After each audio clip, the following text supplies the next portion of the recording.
সুপ্রিয় দর্শক, ইতিমধ্যে কুড়িল চৌরাস্তাতে গার্মেন্টস কর্মীরা রাস্তা আটক করেছেন, কারণ তাদের 3 মাসের স্যালারি আটকে রেখেছে।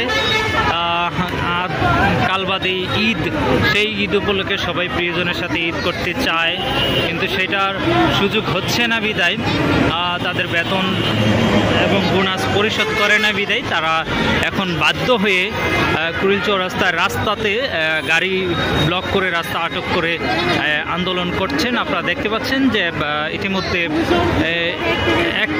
রাস্তার এক পাশ বন্ধ করে দিয়েছে গার্মেন্টস কর্মীরা।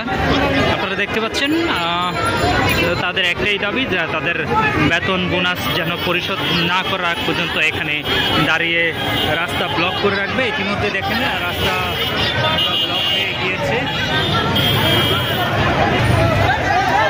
এবং সবাই জোরপূর্বকভাবে চলে যাওয়ার চেষ্টা করছে গাড়ির লোকজন, কিন্তু তাদের একটাই দাবি, তারা ছাড়ছেন না, আটকে রাখছেন, বাঘ বিতণ্ডায় জড়াচ্ছেন।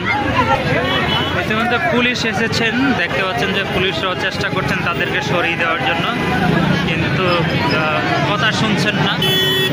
পুলিশ চেষ্টা করছে তাদের রাস্তা ছাড়িয়ে দেওয়ার জন্য।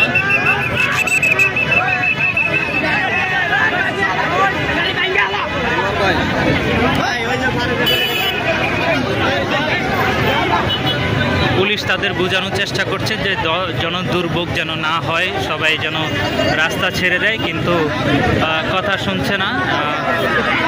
ইতিমধ্যে গার্মেন্টস মালিক পক্ষের লোকজন মনে হয় একজন এসেছেন, উনি সবাইকে রাস্তা ছেড়ে দিতে রিকোয়েস্ট করছেন।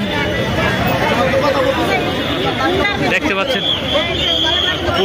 পুলিশের লোক চেষ্টা করছেন তাদেরকে সরিয়ে দেওয়ার জন্য এবং তাদেরকে বুঝিয়ে সরিয়ে রাস্তাটা যেন ক্লিয়ার করার চেষ্টা করছেন।